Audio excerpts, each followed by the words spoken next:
Cirrus is in a very unique position to spot It might seem trends necessary that an account be given and of the trouble larger areas context, well which is before part they of become what major is problems, Yet, as ultimate and unlimited, such as we are and as a facing symbol of today. eternal dimension in the midst of the here and now, Carney we should scarcely Spicer, expect a bold, direct, who is unmitigated the description of its nature. chairman Instead, of this Ishmael conference characterizes the role of the ocean by conducted describing what the the water has meant first to a variety of those product who sought to defend liability themselves. seminar First, an ironic reference to metaphysics. in Failure Iowa in the country. But in Los Altos man was young and encouraged in his 1973 deepest reveries. through the Soon that man Cirrus was raised, operation. set his feet going, and he will By the emphatically way, enter the water. the gentleman standing back here in the corner with a hat on is Carney Spicer. He's the man that's worked very hard to put this together with a fine committee. Meditation and water are wedded forever. In 1973, we could see that there should be some attention given to a conference subject of today.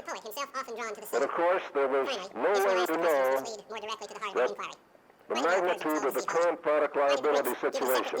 And as I mentioned earlier, this is an extremely serious situation, and we hope that when the day is over, you will go back to your regular work with a better understanding of not only the size of the problem we face, but some useful suggestions of what you can do personally to better protect the interests of your company and your community. The Cirrus position in bringing this information to you is just the same as it is for all of our work. We try to find the best possible solutions to a problem and present these answers to the client or to you.